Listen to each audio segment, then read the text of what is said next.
ဖိတ်ခေါ်ပေးတဲ့အတွက်လည်းကျေးဇူးတင်ပါတယ်လို့เนาะဒီမှာရှိတဲ့ညီကိုမောင်နှမများကိုလည်း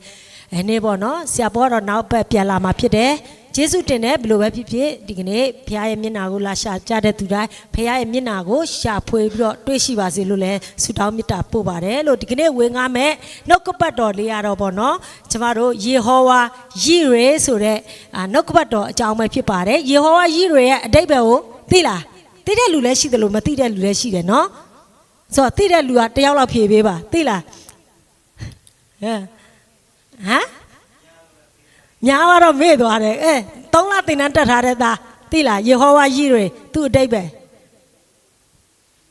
မေ့သွားပြီနော်အေးပေါ့ပြုံးကနေပြီးတော့လန့်သွားပြီးတော့ထိတ်လန့်ပြီးတော့နော်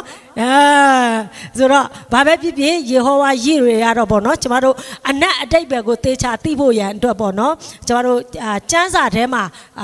ကျမတို့ကိုတေးသေးချာချာကဘာဦးကျမ်းနဲ့အခန်းကြီး22ထဲမှာရှိပါတယ်ဒါပေမဲ့ကျမကပေါ့နော်ဒီကနေ့တချို့တော့တချင်းတွေထဲမှာတော့ပေါ့နော်တချို့ကြတော့မာစာထောက်ပင့်တော့ဖယားနော်တချို့ကလည်းလွယ်ကူနဲ့ပြောတာပေါ့ဒါပေမဲ့လည်းကျမ်းစာထဲမှာတော့အတိကဟိုပေါ့နော်တိတိကျကျရှိတယ်လို့ဒီကျမ်းစာကိုမသွားခင်ကျမတို့စက္ကန့်အနံချရအောင်ကျေးဇူးမြတ်တော်ရှင်အဖမြတ်စွာဘုရားခင်တာယာတော်နေ့တူသားသမီးတို့ဒီကိုရောကိုချီးမွမ်းကိုးကွယ်ရတော့အခွင့်ကိုပေးသောကြောင့်ကျေးဇူးတင်နဲ့ပြင်ဆင်ပေးသောနှုတ်ကပတ်တော်လည်းကျေးဇူးတင်ပါတယ်သားသမီးတို့ဒီကိုခွန်ကိုဟာကိုရဲ့ဒီနေ့တော်ချင်းတက်ချင်းအဖြစ်လည်းမတက်နိုင်ပါဘူးကိုရောရဲ့နှုတ်ကပတ်တော်ဒီနည်းနည်းသောကြောင့်တရှင်တော်ဝိနော်ဘုရားခင်ဒီသားသမီးတို့ကိုလည်းအသုံးခံမဲ့သမီးရဲ့နှုတ်ရှာပါဆက်ကိုလည်းကောင်းချီးပေးလက်ဖွင့်ပြပေးသနာတော်မူပါဒီကနေ့ကြားနာမဲ့ရောက်စီတိုင်းလည်းကောင်းချီးဖြစ်စေတော်မူပါကိုရောဒီကနေ့ဘုရားသခင်ဒီဘယ်လိုဖရားမျိုးမိမိကိုယ်ကွယ်သောဘုရားသခင်ဒီဘယ်လိုဖရားမျိုးဖြစ်ကြောင်းကိုတိတိကျကျနှုတ်ဘတ်တော်နဲ့နားလည်ဒီနေ့ပြန်သွားသည့်အခါမှာဘုရားသခင်ရဲ့ကောင်းမြတ်တော်မူခြင်းဘုရားသခင်ရဲ့ဒီကနေ့သားသမီးမှာထားရှိသောအရာများကိုသိနာလဲတော့ဉာဏ်ပညာများကိုလည်းပေးသနာတော်မှာကြောင့်ယေရှုခရစ်တော်နာမဖြင့်စက္ကန့်အနံပါတဲ့ဖမြတ်စွာဘုရားသခင်အာမင်ဒီကနေ့ပေါ့နော်ပြီးခဲ့တဲ့အပတ်တုန်းကတော့ကျမတို့ဘာအကြောင်းပြောသွားလဲကျေးဇူးတည်တတ်သောနှလုံးသားတဲ့နော်ကျေးဇူးတည်တတ်တဲ့နှလုံးသားကိုလည်းဖခင်သခင်ကကျမတို့ကိုအရာခတ်သိမ်းတို့ကိုပြင်ဆင်ပေးတော်မူတဲ့ဖခင်ဖြစ်တယ်ဒီနေ့ပေါ့နော်ပြင်ဆင်ပေးတဲ့အခါမှာကျမတို့ကယုံကြည်ခြင်းလဲလိုအပ်တာဖြစ်တယ်နော်ယုံကြည်ခြင်းမပါဘူးဆိုဖခင်ပေးထားတော်ညာလဲကျမတို့မယုံကြည်ဘူးဆိုရင်ကျမတို့ရမှာမဟုတ်ဘူးနော်ဖခင်ရဲ့ဂတိတော်တွေအများကြီးရှိတယ်ကျမတို့ယုံကြည်ပြီးတော့ယုံကြည်ပါတယ်လို့ပါဇက်နဲ့လည်းပြောလို့ရလားမရဘူးနော်ဒီကနေ့ကျမတို့ကိုယ်ခန္ဓာကြီးကဝိညာဉ်ရှိသောကြောင့်ဝိညာဉ်သေသွားရင်ကျမတို့ကိုယ်ခန္ဓာကအသေးဖြစ်တယ်တဲ့နော်ဆိုတော့ကျမတို့ယုံကြည်ခြင်းကလည်းလက်တွေ့မပါတော့အကျင့်အသေးဖြစ်တယ်တဲ့ကျမ်းစာမှာပြောထားတာဖြစ်တယ်ဒါကြောင့်မလို့လက်တွေ့ဆိုတဲ့အရာကိုကျမတို့လှုပ်ဆောင်ရမှာဖြစ်တယ်လက်တွေ့ဆိုတာကတော့ကျမတို့ရဲ့နီးလန်းနဲ့မရဘူးဖခင်ရဲ့နီးဥပဒေသားနဲ့အတိုင်းကျမတို့လုံးမသာလင်ဒီနေ့ဖခင်သခင်ရဲ့ပြင်ဆင်ပေးသောအရာဂတိတော်ကိုခံစားရမှာဖြစ်တယ်ဒါကြောင့်မလို့ပေါ့နော်ဒီကနေ့ယေဟောဝါယိတွေကတော့ကျမတို့အတိတိကျကျသိချင်တော့ကဘာဦးကျမ်းအခန်းကြီး20နဲ့အငယ်73နဲ့14ကိုဖတ်ကြရအောင်ထိုအခါအာဗြဟံသည်မျှော်ကြည့်၍မိမိနောက်မှခြုံပုတ်၌ဂျိုညိလျက်ရှိသောသိုးကိုမြင်လေ၏ထိုသိုးကိုတွား၍ယူပြစ်လေမိမိသားကိုစားမိရှို့ရာရစ်ပူ၍ပူဇော်လေ၏ထိုရက်ကိုယေဟောဝါယိရေဟုအာဗြဟံသမုတ်လေ၏ထိုသိုးနှင့်အညီတောင်ပေါ်မှာထာဝရဘုရားပြင်ဆင်တော်မူမည်ဟုယနေ့တိုင်အောင်ဆိုလေရှိသည်သူရဲ့အဓိပ္ပာယ်ကတော့ထာဝရဘုရားပြင်ဆင်တော်မူမည်တဲ့နော်ဆိုတော့ကျမတို့ဘုရားသခင်ကပြင်ဆင်တော်မူပေးမဲ့ဘုရားဖြစ်တယ်ပြင်ဆင်ပေးတဲ့ဘုရားလည်းဖြစ်တယ်ကျမတို့လိုအပ်တဲ့အရာကိုကျမတို့လိုချင်ထားတဲ့အကောင်းဆုံးပြင်ဆင်ပေးတဲ့ဘုရားဖြစ်တယ်ဒီအကြောင်းအရာကိုကျမတို့သိပါတယ်အာဗြဟံနော်အာဗြဟံကိုဘုရားသခင်ကနော်စစ်ကြောစုံစမ်းတဲ့အခါမှာသူ့မှာအကြီးမားဆုံး3ချက်ရှိတယ်ဒါပေမဲ့3ချက်တည်းကနေပြီးတော့ဒီပေါ့နော်ဒီတပါးသီးတော့ဒီသူ့ရဲ့သားလေးတူးသီးတော့ဂတိထားခဲ့ဒီသားလေးကိုနော်သူ့အတွက်ပူဇော်ဖို့ရန်အတွက်အာဗြဟံကိုသူကနေပြီးတော့စစ်ကြောတယ်တဲ့နော်စစ်ကြောတယ်သူ့ရဲ့ယုံကြည်ခြင်းကိုစစ်ကြောတာဖြစ်တယ်စစ်ကြောတဲ့အခါမှာအာဗြဟံကလည်းသူ့ရဲ့နော်သူ ရဲ့တပည့်2ယောက်နဲ့သူ့ကျွန်2ယောက်နဲ့မြီးနဲ့သွားပြီးတော့ပေါ့နော်အဲ့ဒီဖယားသခင်ပြောတဲ့မော်ရီတောင်ကိုရောက်တဲ့ခါမှာတောင်ပေါ်မှာသူတက်သွားတဲ့ခါမှာအကုန်လုံးမသွားပါဘူးနော်သူ့ရဲ့ကျွန်2ယောက်ကိုမြီးနဲ့အတူထားခဲ့တယ်တကယ်တော့ကိုးကွယ်ခြင်း तू ကပြောတယ်ငါတို့တောင်ပေါ်သွားပြီးတော့ဖယားသခင်ကိုကိုးကွယ်ငါတို့သွားကိုးကွယ်ကြမယ်မင်းတို့ဒီမှာနေခဲ့နော်ပြီးရင်ငါတို့ပြန်လာခဲ့မယ်ဆိုတော့ငါတို့ဆိုတော့သူတို့တားရဲ့အဖေကသွားတာတူတူပဲလေနော်ဆိုတော့တူတူပဲဆိုတော့ပြန်လာမယ်သူတို့လည်းယုံကြည်သူပဲဘာလို့ကျွန်တွေကိုမခေါ်သွားရတာလဲနော်တခါတလေအနောက်ရှက်ရှိမှာဆိုလို့ဒီကျွန်တွေကိုအောက်မှာထားခဲ့တာဖြစ်တယ်ဘာကြောင့်လဲဆိုတော့ तू ကသူ့သားကိုဖယားသခင်တောင်းတာဖြစ်တဲ့အတွက် तू ကပူဇော်ဖို့ရန်အတွက်တကယ်လို့လားသူ့ကျွန်နေတာလိုက်ခဲ့သူ့သားကိုလူမှာပဲလေဟာဟိုဆရာမလုပ်ပါနဲ့နော်မလုပ်ပါနဲ့အဲ့လိုမလုပ်ပါနဲ့ကိုရောရဲ့သားကိုဘာဖြစ်ဆိုယုံကြည်ခြင်းဟိုပေါ့နော် level မတူတဲ့လူတွေကိုဖယားဝတ်ပြုတဲ့အခါမှာဖယားပြောတဲ့အတိုင်း तू ကထားခဲ့ရတာဖြစ်တယ်သွားရတာဖြစ်တယ်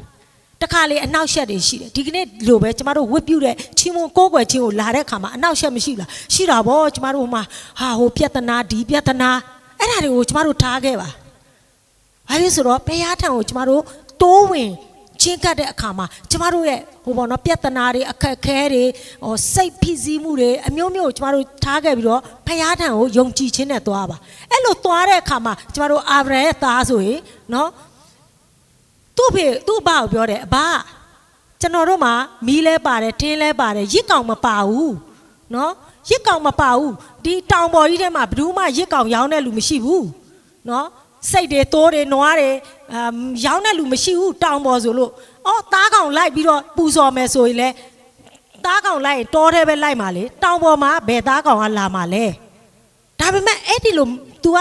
ရစ်ပူဇော်တဲ့အရာကိုပဲရစ်ကောင်မပါဘူးအဘတဲ့ဆိုတော့ငါတို့ပိုးတဲ့ထာဝရဘုရားငါတို့ပိုးပြင်ဆင်တော်မူမယ်တဲ့ဆိုတော့ဒီစကားတခုပဲသူ့ဖေကပြောတယ် तू ယုံကြည်ပြီးတော့ तू လိုက်သွားတယ်တဲ့တကယ်လို့သာ तू ကကိုရောရဲ့ရစ်ကောင်လည်းမပါဘဲနဲ့ကိုရောအပေါ်ရောက်ပြီးတော့ရစ်ကောင်မရှိဘာညာကွတ်သူ့အဖေကို तू ပြောလို့ရတယ်လေဒါပေမဲ့မပြောဘူးလိုက်သွားတယ်တဲ့လိုက်သွားပြီးတော့သူ့ဖေကလည်းနော်သူ့ဖေကလည်း तू ရစ်ပူဇော်ဖို့တူရီတော်သားကိုပဲသူကနေပြီးတော့ရစ်ပလင်တီးတယ်မီးရှို့တယ်ပြီးတော့သူ့သားကိုကြိုးချီတယ်ပြီးရင် तू ကဓာတ်နဲ့ရွယ်တုံးမှာပဲကောင်းကင်တမန်ဖခင်ရဲ့ကောင်းကင်တမန်ကရောက်လာပြီးတော့ရက်လိုက်ဒီလူကိုမထိပါနဲ့ဒီလူလင်ကိုမထိပါနဲ့မင်းကဖခင်ကိုကြောက်ရွံ့တဲ့လူဖြစ်တယ်ဆိုတာငါသိတယ်မင်းမှာရှိတဲ့တပါးသီးသောတူးတဲ့သောသားကိုငါတောင်းတာမင်းမငြင်းတဲ့အတွက်တဲ့မငင်းတဲ့အတွက်ပေါ့နော်မင်းအတွက်ပြင်ဆင်ပေးထားတယ် तू ကပြောတဲ့စကားအတန်လာတဲ့နောက်ကိုလှည့်ကြည့်တဲ့အခါမှာတဲ့အာဗြဟံကမျောကြည့်တယ်ပြီးတော့အနောက်ကိုလှည့်ကြည့်တယ်တဲ့ပြီးတော့ခြုံပုတ်ထဲမှာညှိနေတဲ့နော်ဂျိုညှိနေတဲ့တိုးလေးကိုတွေ့တဲ့အခါမှာသူ့သားနေရာမှာရစ်ပူဇော်လိုက်တယ်တဲ့ तू ကလည်းဘယ်လိုယုံထားတယ်တိုးမရှိတော့မှသူ့သားကိုရစ်ကောင်ဖြစ်ပူဇော်ရင်တော့မှသူ့သားကိုတေခြင်းမှထားမြောက်စေတဲ့ဖယားဖြစ်ကြောင်းကို तू ကယုံကြည်လို့ဒီလိုပြုတာဖြစ်တယ်ဒါပေမဲ့ဘုရားသခင်ကသူ့ကိုဒီနေ့စစ်ကြောခြင်းလို့သူ့ရဲ့ယုံကြည်ခြင်းကိုစစ်ကြောခြင်းလို့သူကနေပြီးတော့သူ့အာဗြဟံရှိမှရှိတဲ့နော်ဂတိထားတဲ့သားတစ်ယောက်ကို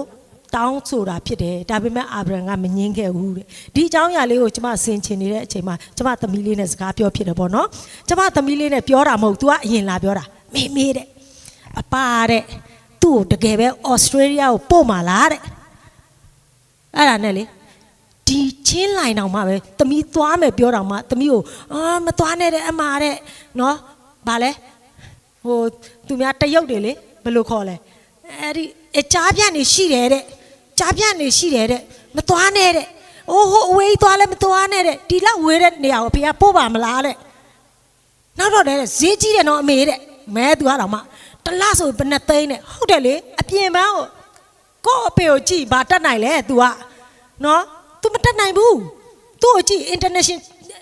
international ကျောင်းတော့ तू မထားနိုင်တဲ့လူ तू လာစားဘာမှရှိလဲ तू ကတော့ပြောတယ်မလေးလာစားပြုတ်မှာအဖေဟာတွေတဲ့မဲ तू ကတော့ပြောလိုက်တယ်ဒီမနေ့လက်တစ်ခါပြောသေးတယ်ကျွန်မပြုံးလေးပဲနေတယ်ဒါပေမဲ့သူ့တော့တခုပြောပေးတယ်ဘုရားပြင်ဆင်ပေးမှာပေါ့ဘုရားသခင်ကအလိုရှိဘာမှပတ်စံအောင်ပေးစရာမလိုပဲနဲ့ပြင်ဆင်ပေးတဲ့ဘုရား ဒါကိုကျမတို့ဘက်ကဘာလို့အမှာယုံကြည်ခြင်းနဲ့ဝန်ခံမှာအလိုတော်ရှိမှနော်ကိုပို့ချင်တိုင်းပို့လို့မရဘူးဖယားပို့ရင်ဘုရားသခင်ကသူ့အလိုတော်တိုင်းဘုရားသခင်ကပြင်ဆင်ပေးမှာဖြစ်ဒါပေမဲ့တချို့သောလူတွေကတော့ဘဒုအတွက်လဲငါတို့မိသားစုနာမည်ကြီးဖို့အတွက်တခါလေကြာရင်ပေါ့နော်တချို့ကြတော့ဟိုပေါ့ငါတို့မိသားစုထဲမှာအင်ဂျင်နီယာတို့ကျောင်းဆရာမတို့ရှိနေပြီဟဲ့ငါသမီးတော့ဆရာဝန်လုပ်တချို့ကတော့ပြစ်စေချင်တာပေါ့ကိုသားသမီးကိုလေအကောင်းဆုံးအမြင့်ဆုံးရောက်ချင်ကြတယ်တချို့ကြတော့လေအဲ့ဒီအရာအဖြစ်ကိုသားသမီးကိုမိခိုချင်တဲ့သူတွေကြီးပဲလေနော်ဟိုပတ်စံမရရင်တော့မှငါသားသမီးအင်ဂျင်နီယာဖြစ်ဘလောက်ဂုံယူတယ်ဘာဖြစ်ဆိုတော့ကိုဟိုဗာလဲကိုပြိုးထောင်လိုက်တဲ့ကိုရဲ့သားသမီးလေးကအင်ဂျင်နီယာတယောက်ဖြစ်တယ်နော်ဆရာဝန်ဖြစ်တယ်ဆိုရင်မလေကိုစိုးတော့ဆိုပြောလို့ဆုံးမှာမဟုတ်တော့သိတယ်မဟုတ်လားကျမအဖွားဆိုလေသူ့သားနော်သူ့သားအငယ်ဆုံးမလေးသူ့နောက်လိုက်တာလေကျမလေတကယ်ရှက်တာအယမ်းပဲကားပေါ်မှာသူများနဲ့လည်းမသိဘူးနင်သိလားငါသားဘွဲရပြီးပြီမလေးဘွဲရတော့မှဘာယာဒူးနဲ့အလုပ်လည်းမလုပ်ဘူးအိမ်မှာနေပြီးတော့နော်အမိဘပတ်စံထိုင်စားတာမလေးဂုံယူနေတာကျမတွေ့တာမလေးဂုံယူဝင့်ကြွားနေတာလို့သူ့သားတော်မှာလို့အိမ်မှာလို့ဘော်ကြော့နေပြီဘာမှလည်းအလုပ်ဝိုင်းလည်းမလုပ်ဘူးအလုပ်လည်းမရှိသေးဘူးပေါ့နော်ဆိုတော့ပြောချင်တာဘယ်လိုပဲဖြစ်ဖြစ်မိဘပေါ့နော်မိဘဂုံယူဝင့်ကြွားတာကိုပြောတာဖြစ်တယ်ဆိုတော့ကျမအနေနဲ့လည်းဖြစ်နိုင်လားမဖြစ်နိုင်ဘူးဘုရားသခင်ပြင်ဆင်ပေးပဲဘာဖြစ်ဆိုတော့ကျမတို့အသက်တာမှာဘုရားသခင်ကသူ့ရဲ့သမီးလေးရဲ့အသက်တော်မှာပဲနော်ဟိုဖြတ်စည်းခြင်းနဲ့ရွေးနှုတ်ပြီးတော့လိုအပ်တဲ့ငွေရေးကြေးတော်မမြင်နိုင်တဲ့နေရာနေပြီးတော့ဘုရားသခင်ကပြင်ဆင်ပေးတာဖြစ်တယ်ဒီလိုပဲကျမတို့ကာအိနာနဲ့အာဘေလဆိုရင်ဘ누구ရဲ့သားသမီးလဲအာရအေဝလေမမကြောက်လို့မပြောရဲကြအောင်နော်ဘာလဲဆိုကျမ်းစာထဲမှာနာမည်တွေကများနေတော့နော်ကာအိနာနဲ့အာဘေလပူဇော်ရစ်ပူဇော်တဲ့အခါမှာကာအိနာရဲ့ပူဇော်တက်ကကိုဘုရားသခင်ကပမာဏမပြုတ်ဘူးတဲ့ပမာဏမပြုတ်တဲ့အခါကျတော့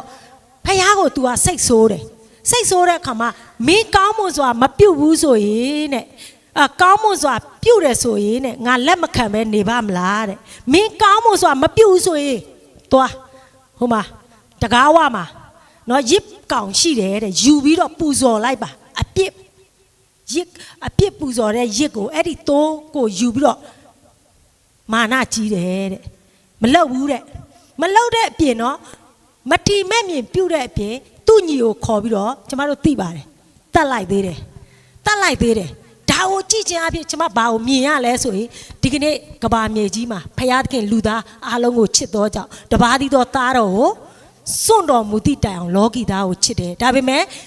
ယုံကြည်တော်သူအပေါင်းတို့ပဲဖြစ်တယ်ယုံကြည်တော်သူအတွက်ထာဝရအသက်ကိုပေးတာဖြစ်တယ်မယုံကြည်ဘူးဆို तू ကတယောက်တည်းပေးတာမဟုတ်နော်ဟိုနင်ကချင်းလူမျိုးဖြစ်လို့နင်ကကရင်လူမျိုးဖြစ်လို့နင်ကဣသရေလလူမျိုးဖြစ်လို့ तू ကယ်တင်ချင်းပေးတာမဟုတ်နော်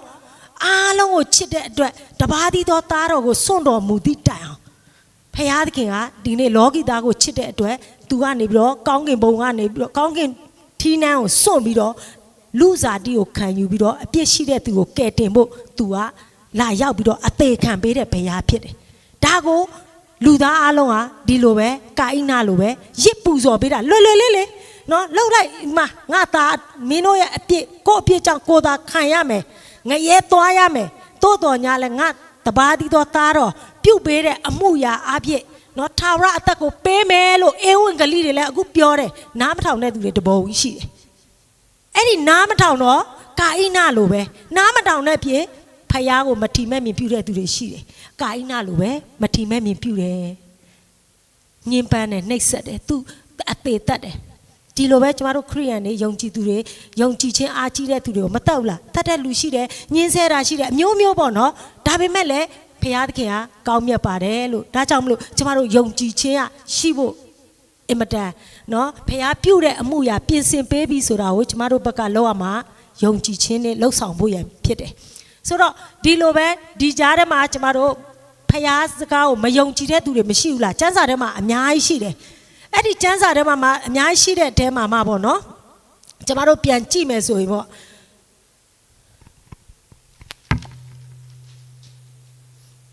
သရေလဘုရင်ရဲ့မူးမတ်ပေါ့နော်မူးမတ်တယောက်ကအဲ့ဒီအကြောင်းအရာလေးကိုကြည့်မယ်ဆိုရင်မူးမတ်တယောက်ကမယုံ မယုံတဲ့အခါမှာဘာကြောင့်လဲသူ့အကြောင်းအရာလေးကိုကြည့်မယ်ဆိုရင်နော်ရှမာရိမြို့ကိုတဲ့ရှုရိတက်တွေကနေပြီးတော့လေဝိုင်းထားတယ်တဲ့ကြာမြင့်စွာဝိုင်းထားတယ်တဲ့ကြာမြင့်စွာဝိုင်းထားတဲ့အခါမှာရှုရိတက်အဲ့ဒီဝိုင်းထားတော့ဣသရေလရှမာရိမြို့ကြီးအစာခေါင်းပါတယ်တပြေးပြေးနဲ့ပိတ်ဆို့ခြင်းခံရတော့အစာခေါင်းပါတဲ့အခါကျတော့ဟိုလေကုံစိမ်းနှုံးတွေကတဖြည်းဖြည်းမြင့်လာသိတယ်မဟုတ်လားကျမတို့နိုင်ငံလိုဖြစ်လာပြီကျမတို့နိုင်ငံလိုမျိုးပေါ့ပြန်ပြေးမြင်အောင်မိတာကုံစိမ်းနှုံးတွေကတက်စီးပွားရေးကလည်းဟိုထွက်လို့လည်းမရဝင်လို့လည်းမရဆိုတော့ရှိတဲ့အရာလေးနဲ့ပဲရောင်စားဈေးတွေကကြီးလာဘယ်လောက်ထိအစာခေါင်းပါလဲဆိုရင်ပေါ့နော်သူ့သားဟိုပေါ့နော်အဲ့ဒီတငယ်ချင်းတစ်ယောက်ရှိတယ်ကဲဒီနေ့တော့ငါတို့မှစားစရာလည်းမရှိတော့ဘူးတဲ့စားစရာမရှိတဲ့အတွက်တဲ့ကဲမင်းသားကိုငါတို့ဒီနေ့စားလိုက်ပြုတ်စားလိုက်မယ်တဲ့ကြောက်စရာကြီးနော်ကဘာပေါ်မှာကိုလူသားအသားစားတယ်ဆိုတာဒီကျမ်းပိုက်မှာသွားတွေ့တာနော်အိုးနောက်တစ်ခါအေးတဲ့နောက်မနေ့ပြန်ကြရင်နဲ့ငါသားအလဲတဲ့အဲ့ဒါနဲ့ဟိုကလည်းသူ့သားကိုပေးလိုက်ပြီးတော့ပြုတ်စားလိုက်အောင်နောက်နေ့ကျတော့အဲ့ဒီအတော်ကြီးကကျတော့သူ့သားကိုဖွက်ထားတယ်တဲ့မဲသူ့သားကိုဖွက်ထားတော့ तू အရန်စိတ်ဆိုးတယ်အဲ့ဒီအချိန်မှာဣသရေလဘုရင်နဲ့တွေ့တဲ့ခါမှာ तू ကအကျိုးအကြောင်းပြောပြတော့ဣသရေလဘုရင်ကငါနိုင်ငံကြီးအဲ့လောက်တောင်မှပဲလားအစာခေါင်းပါပြီးတော့လူသားစားလောက်အောင်ကိုယ်သားသမီးကိုပြုတ်စားလောက်တောင်မှဒုက္ခဆင်းရဲခြင်းတွေတလောက်ခေါင်းပါလိုက်လားဘုရင်ဆိုတော့ဘယ်ခေါင်းပါအောင်မလဲနော်ဘယင်က तू ကနောက်ဆုံးမှပဲမရှိတော့မှ तू ကစားရအောင်မှာ तू ကမသိဘူးဒါပေမဲ့အဲ့ဒီအကြောင်းအရာကိုကြားပြီးတော့အေလိရှဲကြီးကိုတွားပြီးတော့နော်အေလိရှဲကိုတွားပြောမှာပေါ့မူးမတ်တွေနဲ့တွားတဲ့အခါမှာအေလိရှဲကမနှက်ပြန်တဲ့ဒီအချိန်ရောက်ရင်တဲ့နော် तू ကရေးထားတာဖြစ်တယ်အမှကြည်ကြရအောင်အေလိရှဲကတဲ့ဓမ္မရာဇဝင်စတုထဆာဆောင်အခန်းကြီး9အငယ်1ကနေနေဖြစ်တယ်လို့အတူတကွဖတ်ကြရအောင်အေလိရှေကထာဝရဘုရား၏စကားတော်ကိုနားထောင်ကြလော့ထာဝရဘုရားမိန့်တော်မူသည်ကနတ်ပြန်နေ့ယခုချိန်ရောက်လေဂျုံမုံညက်တစ်စိတ်ကိုငွေတစ်ချက်မူရောဆန်တစ်ခွဲကိုတစ်ချက်နှင့်ရှာမလိမြို့တကားဝ၌ရောင်းရလိမ့်မည်ဟုဆင့်ဆို၏ရှင်ဘုရင်မိချင်းကိုခံရသောအမတ်ကထာဝရဘုရားသည်မိုးကောင်းကင်၌ပဒင်းပေါက်တို့ကိုခွင်းလစ်တော်မူလေထို့သို့ဖြစ်နိုင်ကောင်းသည်ဟုဘုရားသခင်၏လူကဆိုသောဘုရားသခင်၏လူကသင်သည်ကိုမျက်စိနှင့်မြင်ရတော်လဲမစားရဟုပြန်ပြောလေ၏တဲ့ဆိုတော့ तू ကမဖြစ်နိုင်ပါဘူးကွာတဲ့အဲ့ဒီမူးမတ်ရဘရင်ကိုမိပြုတဲ့လူကဒီမူရောဆန်ကိုတစ်ချက်နဲ့ရဖို့မပြောနဲ့ချက်ချင်းလေ तू ကကြတော့မနှက်ပြန်ဒီအချိန်ရောက်ရင်နော်မူရောဆန်ကိုတစ်ချက်နဲ့ရမယ်တဲ့ဂျုံညက်ကိုလည်းတစ်ချက်နဲ့ရမယ်ဆိုတော့မင်းဖယားသခင်ကကောင်းကင်တကားကိုအပေါ်ကနေပြီးတော့အဲ့ဒီမူရောဆန်တွေကြလာမှပဲဒီဈေးနှုန်းနဲ့ရမှာဖြစ်တယ်လို့ပြောလိုက်တဲ့အခါမှာဖယားရဲ့လူကလည်းကဲမင်းမနှက်ပြန်ကြရင်မြင်လိုက်မယ်ဘာဖြစ်လို့လဲ तू ကမယုံလေမယုံတဲ့အတွက်မင်းမြင်ရမယ်တဲ့အဲ့ဒီလိုပြောနေတဲ့အချိန်မှာပဲနူနာဆွဲနေတဲ့၄ယောက်ကအဲ့ဒီညတွင်းကြီးမှာသူတို့တွေတိုင်ပင်ကြတယ်တဲ့တိုင်ပင်တဲ့အခါမှာပေါ့နော်နူနာဆွဲနေတဲ့လူကငါတို့ကတော့ဒီရှာမနီမြို့ထဲမှာဒီထဲမှာငါတို့နေတဲ့သူတို့တော်မှနော်လူတွေတော်မှသူတို့စားဖို့အနိုင်ငါတို့လိုတဒေါင်းစားတွေကသူများပေးမှစားရတာလေတဲ့နော်သူများစားမှပေးရတဲ့သူများကျွေးမှငါတို့စားရတဲ့အတွက်ငါတို့ဒီလိုထိုင်နေလဲမရဘူးမြို့ထဲဝင်လဲငါတို့ပေးမဲ့လူမရှိမှာမဟုတ်ဘူးသူတို့တော်မှစားဖို့အနိုင်ဖြစ်တယ်ဒါကြောင့်မလို့ငါတို့ရှူရီတက်ကိုဝင်ကြရအောင်ရန်သူတက်ကိုငါတို့သူတို့ကတိုက်လဲငါတို့အသေးခံရမှာပဲသူတို့မတိုက်လဲငါတို့အသက်ချမ်းသာရမှာပဲကဲ၄ယောက်ကတိုင်ပြီးတော့သွားတဲ့အခါမှာလုံးဝအဲ့ဒီရှူရီတက်တွေမရှိတော့ဘူးရန်သူတွေမရှိဘဲနဲ့လေအော်ဒီကနေ့စားနပ်ရိက္ခာတွေဥစ္စာပစ္စည်းတွေရွှေငွေတွေကြံခဲ့တယ်တဲ့ကြံခဲ့တဲ့ခါမှာသူတို့ကလည်းလေဟိုသိတယ်မလားဟိုတခါမှရွှေငွေမကင်ဘူးတဲ့လူတွေပေါ့နော်မကင်ဘူးတာလည်းဖြစ်တယ်သူတို့ကနူနာဆွဲနေတော့အလုတ်စားလို့မရတာတောင်းမဲ့စားရတာဟုတ်သူများပေးကမ်းမှပဲစားရတဲ့လူတွေဆိုတော့သူတို့ကလည်းအဲ့ဒီအရာတွေကိုတွေ့တော့တက်မှတ်ပြီးတော့သူအိတ်ထဲကိုထည့်တယ်အစာတွေရောပဲအိတ်ထဲထည့်ဒါပေမဲ့နောက်တော့သူတို့နောင်တရဘာဖြစ်ဆိုဖယားကိုတီးတဲ့လူတွေဖြစ်တယ်ဖယားကိုကြောက်ရွံ့တဲ့သူတွေဖြစ်လို့ဒါပေမဲ့ယုံကြည်သူတိုင်းမဟုတ်ပါဘူးဒါပေမဲ့ဒီနူနာကကြောက်တယ်တဲ့ဖယားတွေကိုကြောက်တဲ့အတွက်ငါတို့မနှက်ပြန်အမှုဒီငါတို့မပြောဘူးဒီဝမ်းမြောက်စရာတည်င်းကိုမပြောဘူးဆိုရင်တော့ငါတို့အမှုရောက်မှာဖြစ်တယ်မနှက်ပြန်ဒါကြောင့်မလို့ငါတို့ကြားပြောရအောင်တကယ်တော့ဒီအမှုရာကိုလှုပ်သွားတာဖယားသခင်ပဲဖြစ်တယ်ဖ ဘာမှနော်ဣသရေလလူမျိုးတွေမတိုက်လိုက်ရဘူးဒီအကြောင်းအရာဘိုချေရဲ့အတန်တွေမြင်းခွာအတန်တွေဟိုကောင်းကင်ကအတန်တွေအကြီးကြီးတာသူတို့ရဲ့ရှုရိတက်တွေကကြားပြီးတော့ဟာငါတို့ဟိုတဲ့ဣသရေလလူမျိုးတွေဟာတဲ့မဟာမိတ်တက်တွေခေါ်ပြီးတော့ငါတို့ကိုလာတိုက်တယ်ဖြစ်မယ်ထွက်ပြေးတာပေါ့သူတို့ကအတန်ကြားတော့လေမြင်းခွာအတန်တွေစစ်ချီတန်တွေကြားတော့ဟာလူအများကြီးအတန်ဆိုတာသူတို့သိတယ်လေစစ်တိုက်တဲ့လူကသိတယ်အတန်ကိုအမြဲသူတို့ဟာဒါလူဘဏ္ဍရောက်စစ်ချီလာတယ်အစသူတို့ကသိတယ်တိတဲ့ခါကျတော့သူကလည်းဘာမှမတည်နိုင်တော့ဘူးစားနဲ့ရိတ်ခါတွေဘာတွေမတည်နိုင်တော့ဘူးဒါကြောင့်မလို့သူတို့ကလည်းဒီအကြောင်းအရာကိုပြန်ပြောတဲ့အခါမှာเนาะဣသရေလလူမျိုးရှမာရိမြို့မှာရှိတဲ့လူတွေကတခါတည်းเนาะမနေ့ပြန်အဲ့ဒီ change ဆိုထားတဲ့ဖျားလူက change ဆိုထားတဲ့နေ့ကိုရောက်တဲ့အခါအဲ့ဒီမူရောဆန်းတွေเนาะဂျုံမုတ်တွေကိုတွားပြီးတော့ပြေးဝယ်တဲ့အချိန်မှာတဲ့အဲ့ဒီမူမတ်ကြီးကအဲ့ဒီလူတွေပြီးပြီးတော့သူကတကဝါမှာတည်သွားတယ်တဲ့သူ့အကြောင်းအရာလေးကဒါကိုကျမဘလို့ပြန်ဆင်ခြင်ပြီလဲဒီနေ့ကျမတို့ယုံကြည်သူတွေဒီခေတ်မှာပေါ့နော်မယုံတော့ကြောင့်မရဘူးပဲရှိတာပြီးပြီးတော့မသေးဘူးဒါပေမဲ့ပြီးပြီးတော့သေးတာဘာလဲသိလားစိတ်ကိုထောင်းရင်စိတ်ထောင်းရင်ကိုကြေးတယ်ပြီးတယ်ဝင်ပြီးနေကြတယ်ဝင်ပြီးနေကြတယ်ဘာအားဖြစ်လဲစားဖို့နေအတွက်ပြီးနေကြဖခင်ရဲ့ဂတိတော်ကိုမယုံဘူးလေငါတော့မနေ့ပြန်ခဏနေငါအလောကဒီမှာငါအရင်ငါပြီးနေတာပေါ့ဝင်ထုတ်ဝင်ပိုးတွေပြီးနေတယ်မလွတ်မြောက်နိုင်ဘူးယုံကြည်သူဖြစ်တော်ညာလဲသားသမီးအရေးဟိုရေးဒီရေးနဲ့ဝင်ထုတ်တွေပြီးနေတော့မယုံတွက်နိုင်ဘူးဒီကနေ့ဘုရားကပြောတယ်တဲ့မဿဲအခန်းကြီး7ထဲမှာကျမတို့သိထားတဲ့ကျမ်းပိုက်လေးဒါပေမဲ့ပြန်ဆင်ခြင်ပါရှင်မဿဲအခန်းကြီး7အငယ်28နဲ့30ကိုကျမတို့နှလုံးသားထဲဝင်အောင်ဖတ်ပါလို့ဝင်လေး၍ပင်ပန်းသောသူပေါင်းတို့ငါထံသို့လာကြလောငါသည်ချမ်းသာပေမည်ငါတဘိုးကိုတင်၍ထမ်းကြလောငါထံ၌နီးခံကြလောငါသည်နူးညံ့တိမ်မွေ့သောစိတ်သဘောရှိသင်တို့စိတ်နှလုံးသည်တတ်တာခြင်းကိုရလိမ့်မည်အကြောင်းမူကားငါတဘိုးသည်ထမ်းလွယ်၏ငါဝန်သည်လည်းပေါ့၏တဲ့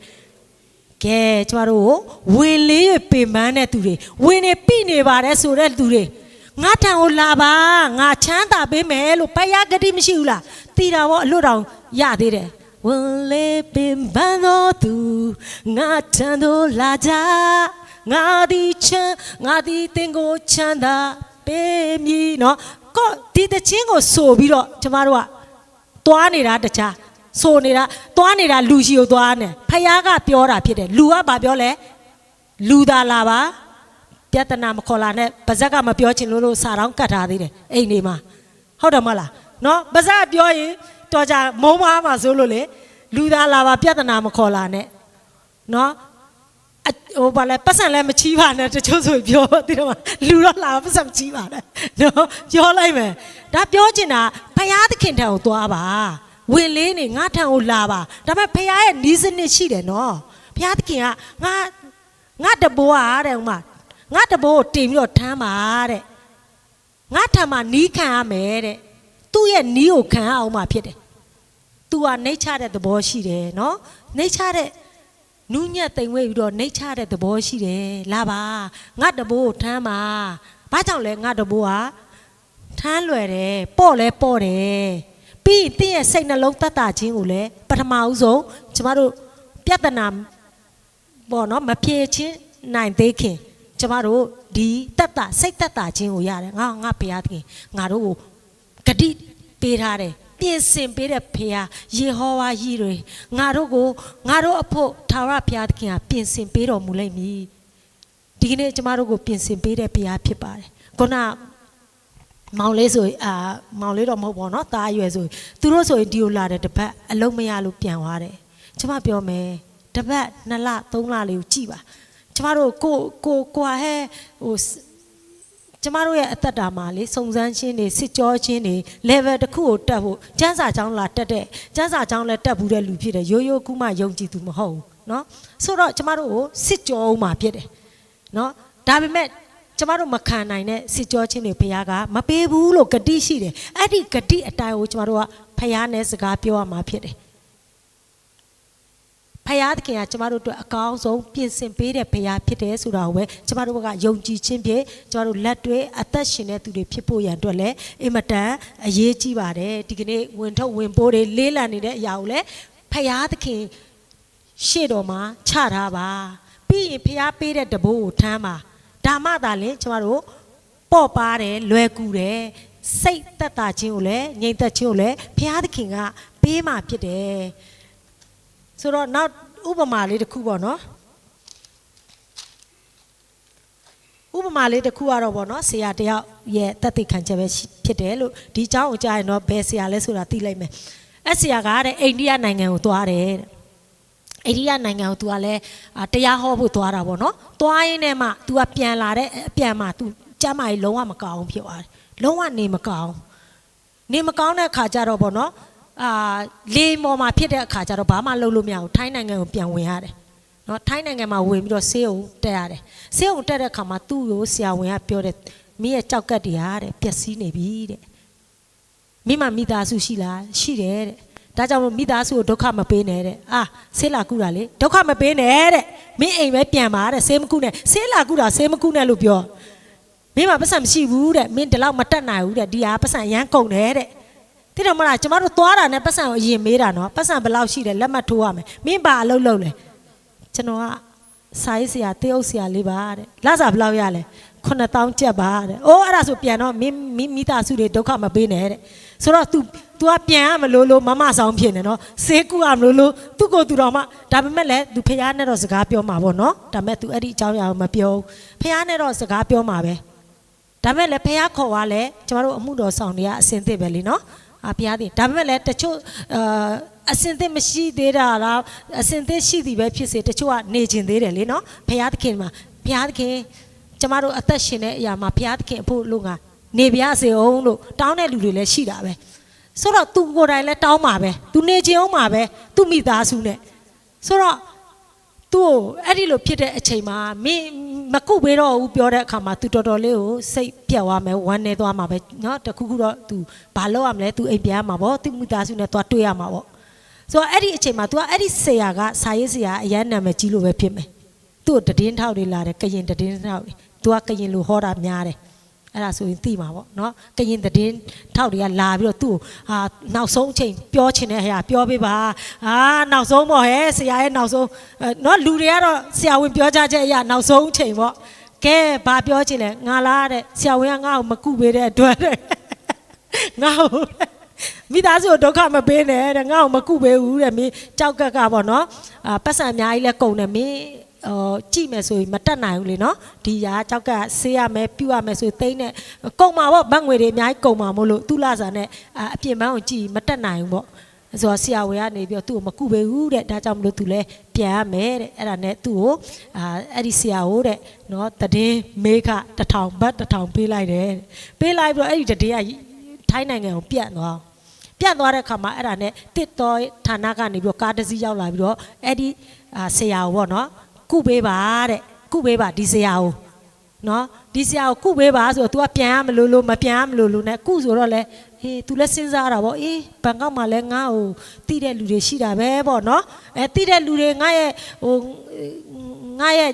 ပေါ့နော်စာအုပ်ဖတ်နေတဲ့သူတွေလည်းရှိမှာပဲဆိုတော့အေးဘာပဲဖြစ်ဖြစ် तू ကလည်းမပြန်ဖြစ်ဘဲနဲ့ကုလိုက်တယ်ပေါ့နော်ကုပြီးတော့ तू ကတိုးရင်လို့ပြောရင် तू ကပျောက်သွားပြီပျောက်သွားတယ်ဆိုမှတတ်တာဝါမှာဖြစ်မှာပေါ့နော်ဆင်းလာတဲ့အခါမှာငါဂျေစုရှင်ကိုငါသိရှင်လိုက်တာတွေ့ချင်လိုက်တာဆိုတော့ तू တွေ့တော့ तू အံ့ဩရတယ်လွန်ခဲ့တော့9နှစ်ကာလ तू ဘမှာတွေ့ခဲ့သူ့စာအုပ်ဖတ်တဲ့လူလည်းမဟုတ်ဘူးနော်သူတရားဟောချက်ကိုလည်းနားထောင်တဲ့ကလေးလည်းမဟုတ်ဘူးသူ့လူမျိုးလည်းမဟုတ်ထိုင်းလူမျိုးဖြစ်တယ်ထိုင်းလူမျိုး तू တနေ့ချင်းမိုင်သွားတယ်တဲ့ချင်းမိုင်သွားတဲ့အခါမှာတဲ့နော်ချင်းမိုင်သွားတဲ့အခါမှာတဲ့အဲ့ဒီ तू သွားတဲ့နေ့မှာပဲတထောင်စားညာတဲ့ဆိုတော့တထောင်စားကလည်းနေ့တိုင်းတောင်းစားတဲ့လူမဟုတ်ဘူးတဲ့နော်တလတစ်ခါတောင်းစားတဲ့တထောင်စားညာတဲ့ तू ကလည်းထူးဆန်းလိုက်လားတဲ့နော်ထူးဆန်းတယ်လေဟာမင်းတို့ချင်းမိုင်မှာအဲ့လိုရှိတယ်ဆရာတဲ့အဲ့ဒါနဲ့အေးကွာတဲ့သွားချင်တယ်တဲ့အဲ့ဒါနဲ့ तू ကသွား သွားပြီးတော့ तू ကညာဘက်လက်မှာဘတ်1000အဲ့ဒီခေတ်တော့အလူငွေပေးတဲ့လူတွေနဲတယ်တဲ့ तू ပြောတယ်လေဟိုတိတ်အလူငွေတိတ်မရဘူးပေါ့ဒီဘက်မှာဘတ်20သူတို့ဆရာတယောက်နဲ့သွားကြတယ်တဲ့တောင်းစားညဆိုတော့तू ကလည်းစာအုပ်ရေးဖို့လေနော်စာအုပ်ရေးဖို့ဆိုတော့ तू ကလေ့လာရတယ်လေလေ့လာရေးထွက်ဟာသူကြည့်တော့တောင်းစားတွေကြည့်တာကဂီတာတီးတဲ့လူတွေဂီတာသင်တန်းတက်ချင်လို့ပေါ့နော်ထောက်ပံ့ဖို့သူကစာလေးရေးထားတယ်အင်္ဂလိပ်လိုလည်းရေးတယ်ထိုင်းလိုလည်းရေးထားတယ်မဲသူတို့ကကြည့်တာတဲမိုက်တယ်ဟောတဲဟုတ်တယ်ဘောနော်နောက်တစ်ယောက်တွေ့တော့လဲနော်ဘောလုံးလေဘောလုံးကန်တဲ့လူပေါ့နော်ဘောလုံးရဲ့သူ့ရဲ့ပညာတွေကိုပြတာပေါ့ဂီတာသမားလည်းဂီတာပညာနဲ့ပြသူကပြောဟဲ့ငါတို့လည်းစိတ်ဝင်စားလာပြီတဲ့ငါတို့လည်းကျန်းစာကြောင်းတက်ဖို့တဲ့အလူငွေလေးပါလေခံကောက်ဆရာမလုပ်ပါနဲ့ဆရာမလုပ်ပါနဲ့ဆိုပြီးတော့ပြောရတာပေါ့နော်ပြောပြီးတော့သူလာတဲ့ပါအမှားတဲ့မောင်နှမလို့ပြောမှာပေါ့အကိုနဲ့ညီမဆိုတော့မောင်နှမပေါ့နော်မောင်နှမနှစ်ယောက်ကတယောက်ကတဲ့ဘယ်လိုခေါ်လဲသူ့ရဲ့တစ်သားဘုံရို့လေအဲ့လိုမျိုးအခုခေတ်ဘယ်လိုခေါ်လဲမသိပါဘူးကျွန်မလည်းခေါ်မတတ်ဘူးအဲ့ဒီဘုံကိုလေတီးနဲ့ drum လိုမျိုးလေဘုံသူကတချင်းဆိုတာအဲ့ဒါပေါ့နော်သူကတီးတော့နားထောင်ကောင်းလိုက်တာတဲ့သူနားထောင်နဲ့သူရေးထားတယ်သူတက္ကသိုလ်ကျောင်းတက်ဖို့တဲ့အဲ့ဒီကောင်မလေးကတက္ကသိုလ်ကျောင်းတက်ဖို့ရန်အတွက်သူကအလူဒီပန့်ပိုးဖို့ပေါ့နော်အလူငွေထည့်ဖို့အဲ့ဒီပတ်စံဟိုထည့်ပေးဖို့ပေါ့သူ့ကိုကူညီဖို့ရန်အတွက်သူကစာရေးထားတယ်အင်္ဂလိပ်ဆိုတော့အင်္ဂလိပ်လိုရေးထားတဲ့အတွက်သူကနားလဲတယ်လေအဲ့ဒီဆရာအဲ့ဒါနဲ့သူကဒီကလေးကိုတနာမိတယ်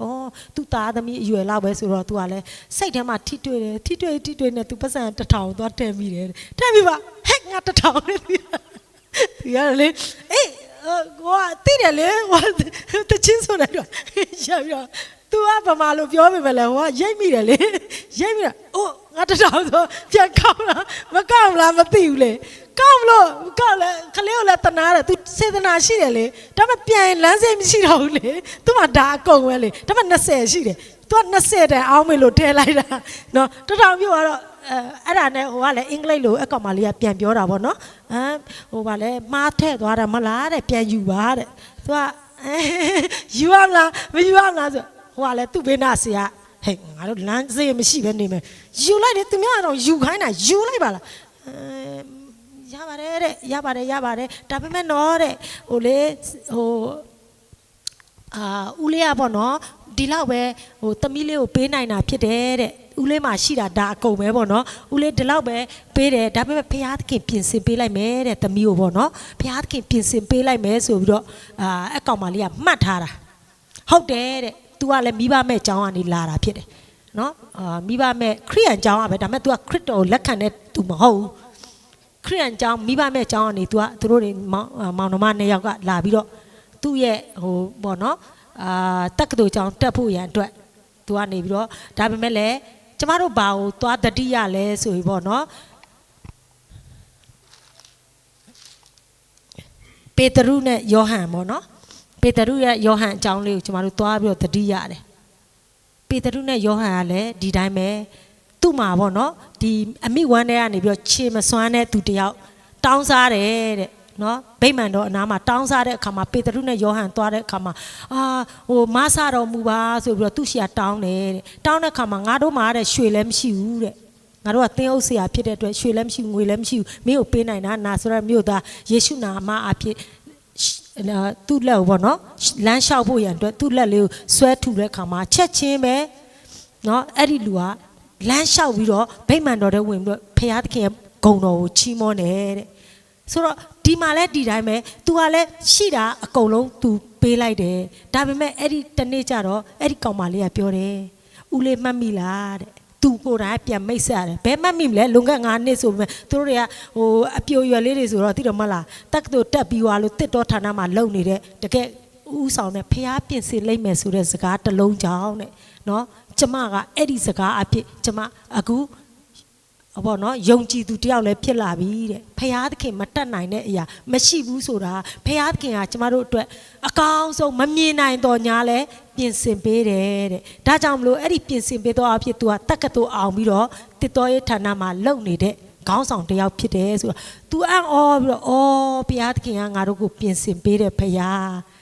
တာရဲ့ဘုံကြီးပါစေဆိုပြီးတော့အံ့ဩတယ်တဲ့နော်ဒါကြောင့်မလို့ကျမတို့အံ့ဩစရာဟ ဟိုပေါ့နော်တခါတလေအံ့ဩမှုတွေမရှိဘူးလားရှိတာပေါ့မဖြစ်နိုင်တဲ့အရာနော်မတက်နိုင်တဲ့အရာလေ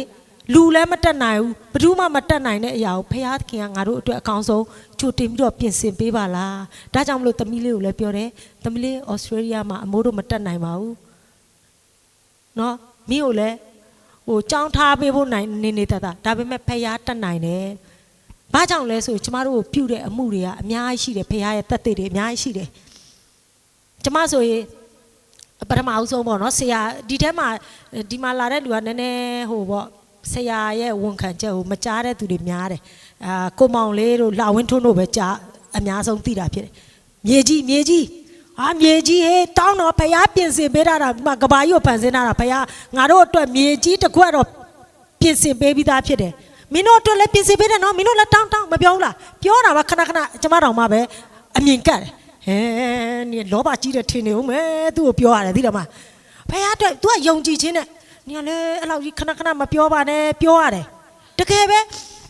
မြေကြီးသွားဝယ်တယ်သွားဝယ်ပြီးတော့မင်းတို့ဝယ်မလားမဲလုံသေးတယ်နော် तू ကလေသူ့တပည့်တွေရော तू ခေါ်တယ်ငါတို့နဲ့လာနေတော့မြောက်ငါမြေကြီးသွားဝယ်မယ်ဆူတောင်းပေးမြေကြီးသွားဝယ်တယ်တဲ့လိကိခေါ်လားဘယ်လိုခေါ်လဲမသိပါဘူးဘာလဲမသိဘူးအဲ့ဒီမှာဟိုကရင်နေရှိတဲ့နေရာတနေရာဟဲသိန်း40ပဲတဲ့ဈေးတော်တယ်လာတယ်ငါတို့မှလည်းရှိတာအဲ့ဒါပဲသွားဝယ်မယ်သွားလဲဝယ်ပြီးတော့မဲသွားဝယ်မယ်ကျမမကြိုက်ကျမကြိုက်တာကျမအမျိုးတယောက်ရဲ့အိမ်ဘေးနားမှာရှိတယ်သိန်း200ကျော်တယ်တဲ့200ကျော်တော့လည်းကို့မှလည်းမရှိဘူးလေဆိုတော့နော်ကို့တယောက်စာလေးနဲ့ကိုစုထားတဲ့အရာနဲ့လုံးဝမရှိဘူးပေါ့နော်မဖြစ်နိုင်ဘူးပေါ့မဖြစ်နိုင်တဲ့အခါကျတော့အေးလေသိန်း40တန်း तू လိုချင်တော့ဒီလောက်တောင်ဖြစ်တာယူပါစေပေါ့ဝယ်ပါစေပေါ့နော်ဝယ်မဲလို့သွားလဲသွားကျမပတ်စံဘတ်4000အဲ့ထဲမှာထည့်ထားတာကျမအမျိုးအိမ်မှာပဲထည့်2000ကပြောင်းသွားတော့မဝယ်ဖြစ်တော့ကျေးဇူးတော်ချီးမွမ်းပြီးကျမပြန်လာတယ်တကယ်ငြိမ်သက်တယ်ဘတ်2000ဆိုတာကျမလေအရန်ဟိုဟာဖြစ်တာ pressure တိတော့မှတခုဖြစ်ဟိုဟာဖြစ်တယ်အဲ့လိုမျိုးပြောက်သွားတော့ငြိမ်သက်တယ်ကျေးဇူးတော်ချီးမွမ်းပါတယ်ကိုတော့အဲ့ဒီဟာကြီးကိုလည်းမလိုချင်ပါဘူးပတ်စံပြောက်သွားတော့လေမဝယ်ဖြစ်တော့ဘူးအဲ့ဒီတော့ကျေးဇူးတော်ချီးမွမ်းတယ်တဲ့ဟာဝမ်းသာပါတာပြန်လာတာချာနေရတဲ့ဘလို့ထားလဲတဲ့ဘာဖြစ်လို့လဲတဲ့ဟဲလို့ဖခင်ကတီးတဲ့ကောင်းတာပြင်ဆင်ပေးမယ်ကျမပြောလိုက်တဲ့အခါမှာပြင်ဆင်တာဗောနေပတ်စံကြီးကိုဒီလောက်တော့မှနေဘလို့ထားတယ်အော်အိမ်သာသွားတက်တဲ့အခါမှာအဲ့ဒီအိမ်မှာဟိုဗောနော်ကျမပတ်စံအိတ်ကြီးယူသွားရင်ကျမကိုလည်းပြောဦးမယ်လေဆိုတော့ထားခဲ့ရင်းနဲ့အဲ့မှာအိမ်ကလူကတယောက်ကနိုင်သွားတာဧည့်သည်တယောက်နိုင်သွားတာဒါပေမဲ့ကျမကကျေးဇူးချီးမွမ်းတယ်ငါပတ်စံ4000ပါတာ2000ပဲနိုင်သူဘလို့ယူသွားလားမသိဘူးလို့တဝက်ပဲနိုင်သွားရီးပြီးတော့ထားခဲ့ကျေးဇူးတင်လိုက်တာတခိုးရဲ့လို့ကျမလေးကျေးဇူးတင်တယ်တကယ်ပဲကျေးဇူးတင်တယ်နောက်တော့လေ9ယောက်ကျောင်းဝယ်ချင်တဲ့နေရာငါလည်းမကြိုက်ဘူးကျေးဇူးတင်တယ်ကိုတော့ဆိုတော့ပြန်လာပြီးတော့မကြောက်နော်မကြောက်ဘယ်နှလလောက်လည်းမသိဘူးဟာတဲ့အမဖုံးဆက်ရောအဲ့ဒီကမြဝတီမှာနေတဲ့အမလာတဲ့ဒီမှာတဲ့ဟိုဘောနော်ဆက်သွယ်လာတာဗောကျမတို့ဆက်သွယ်ပေးလာတဲ့ခြံရောင်းမဲ့သူနဲ့သိန်း100နဲ့သိန်း100ပဲတဲ့သိန်း130လားမသိဘူးအေး130ဆိုတော့ရှိတယ်လေလာတဲ့လာကြည့်တော့ကျမကြိုက်တာဘာဖြစ်ဆိုအဲ့ဒီခြံရဲ့ဘေးနားမှာ200ကျော်ရဲ့ခြံရဲ့ဘေးနားမှာပဲဘာဖြစ်လို့လဲဆိုတော့သိန်း200ကျော်တဲ့ငါတို့သွားဝယ်မယ်တဲ့ဆက်ပြီးတော့ဝယ်ကြရအောင်တဲ့ကျမဆက်တဲ့အလုံးမကြိုက်အဓိကမယုံကြည်တဲ့လူတွေဆိုကျမမဆက်ဘူးအလုံးလည်းတွဲမလုံးမယုံကြည်တဲ့လူကိုကျမရဲ့ကိုယ်ပိုင်ပေါ့နော်ဘာဖြစ်ဆိုတော့ဖခင်ကတီးတန့်ကျမတို့ထားတဲ့ဖြစ်တဲ့အတွက်မယုံကြည်တဲ့လူနဲ့ကျမဆက်ပြီးတော့မဝယ်ခြင်းဒါပေမဲ့ကျေးဇူးတော်ကြောင့်မဝယ်ဖြစ်ဘူးပေါ့နော်မဝယ်ဖြစ်ပေမဲ့အဲ့ဒီ100ကျော်တန်ကိုဖခင်ကပြင်ဆင်ပေးတယ်တဲ့ကျမတို့မှလည်းကွက်တိပဲနော်ကွက်တိပဲအရာအလုံးကွက်တိပါပဲဆိုမှပဲလာလူယူတဲ့လူကလိုချင်သေးတယ်အဲ့ဒါငါယူမဲ့ဟာတဲ့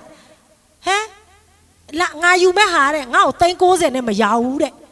အော်ဝယ်မလား130ယူဝါကျမတို့ကဘယ်ကကျမတို့အတွက်အကောင်းဆုံးပြင်ဆင်ပေးထားတာယူဝါဆရာလေးမပြောဘူးကွယ်ငါ့ကိုလူမိုက်ငားတယ်အော်အမလည်းရှိတယ်နဲ့တူတယ်အေးလူမိုက်ငားတယ်ဟဲ့ပြောမစလေးပဲဒီလားငါလေဒီနေမြေမှာငါဘဒုငါမသိဘူးငါအမြင့်ဆုံးသောသားသမီးဖယားသခင်ရဲ့သားသမီးပဲငါသိတယ်လို့နင်းဘယ်သူဘယ်ဝါဆိုတာငါနဲ့မဆိုင်ဘူးလို့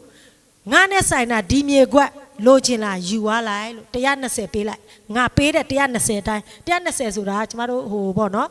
စာချုပ်စာတမ်းတွေလောက်ရတဲ့လူတွေကိုပေးရတယ်လေနော်ဘယ်လိုခေါ်မလဲရက်ကွက်လူကြီးတွေပါတယ်လည်းပေးရတာဟုတ်အကုန်လုံးယူသွားလိုက်ကျမပေးတယ်ယူ မယူတော့ငါ့ကို60နဲ့ရောင်းသူ့မမရောင်းချင်တဲ့ဟာပိုင်ရှင်ကမရောင်းပိုင်ရှင်လဲကြောက်တယ်တော့မပြောရင်ပိုင်ရှင်ဖြစ်ပြီးတော့ကျမတော်မှာဟဲ့နိပိုင်ရှင်မို့လားဘာလို့မတွက်လဲယူဝပြန်ရောက်လိုက်သွားရောငါနားကြီးတယ်လို့ယူဝမဲနောက်ပိတ်ဆုံးတော့မယူနော်အခုထိဖခင်ကပြင်ဆင်ပေးတဲ့အရာကျမဒါတော့မကောက်ကျမရန်ကုန်မှာနေခြင်းနဲ့ရန်ကုန်ပေါ့ဒါပေမဲ့ဖခင်ကလုံးဝအဲ့ဒါမှဖခင်တခင်ပြူတယ်မမြင်ရတဲ့အမှုရာဖြစ်တယ်ရန်ကုန်မှာလည်းခြံတကွက်ပေးလိုက်တယ်ပတ်စံလုံးဝမသုံးလိုက်ရအောင်ပတ်စံသုံးဖို့ရန်အတွက်ကျမအမတွေကိုလည်းကျေးဇူးတင်တယ်သူတို့ကချီးထားပေးတယ်ခဏတလပဲအဲ့ဒီဆရာပေါ်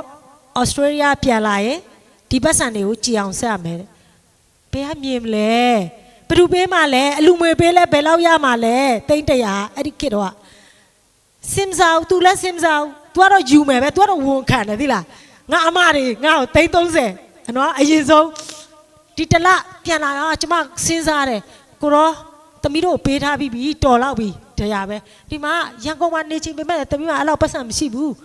ပြောရတာပေါ့နော်ကိုကဖះနဲ့ပြောတယ်ဟာဒီဟာကိုကျမအတိုးနဲ့ယူမယ်ဆိုရင်စဉ်းစားဒါပေမဲ့ပြန်လာတော့ကျမယောက်ျားဘလောက်တော့ဝမ်းသာလဲကျမသူ့ကိုနော်ဟိုမွေးနေ့လက်ဆောင်နော်နာယီ2000ကျော်တန်ပေးထားတာလေရင်စိတ်မှာလေကြမ်းခဲသွားတယ်မေ့သွားပြီးတော့ပြန်လာတော့တဲ့ဟိုနော်သူ့ကိုသူများအလူငွေတွေပေးတော့သူအဲ့ဒီခြံဝယ်လိုက်ရတယ်အဲ့ဥမာမြေဝယ်လိုက်ရတယ်ဒါပေမဲ့အခုကျတို့ပေါက်တာဖခင်ရဲ့ကျေးဇူးတော်ကြောင့်ပေါ့နော်